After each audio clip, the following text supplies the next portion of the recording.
তারপরে কি বলে, দিয়ে ধন চিনতে পারে না মন কেড়ে নিতে কতক্ষণ। ভগবান ধন দৌলত দিয়ে দেখে, ধন দৌলত দিয়ে দেখলো ও তোমার খুব অহংকার হয়ে গেছে, তুমি ভেবেছো আমি বড় রাজা হয়ে গেছি, আমাকে কে পায়, দুদিন পরে 15 তুমি কেড়ে নেবে। ঠিক ঠিক বুঝেছো? আজ এই তুমি এই এর কথাটা চিন্তা করো না, তোমার সন্দীপ ঘোষ, হুম হুম হুম ওর কথাটা চিন্তা করো। ঠিক। 5-6খানা বাড়ি করে হয়েছে, 4খানা মনসা নিয়ে ঘুরতো, ঠিক। গাড়ি অমুক তমুক, হ্যাঁ, যখন যেটা দরকার তখন সেটা করে দিচ্ছিল। লাস্টে কি হলো, একটা সারা মেজে শুয়ে আছিস, তার থেকে তুই যেটা মাইনে পাচ্ছিলি তাতে অল্প সামান্য কামিয়ে করতিস, ভালো হতো। ঠিক ঠিক ঠিক তোর বুড়ো পর্যন্ত চলে যেত। হ্যাঁ, আর জুতো মারছে তোকে, লোকে জুতো মারছে, সবাই দেখছে, সারা ভারতবর্ষে সারা ওয়ার্ল্ডের লোক দেখছে।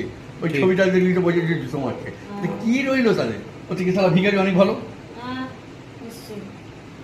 অতএব এইগুলো মনে রাখ।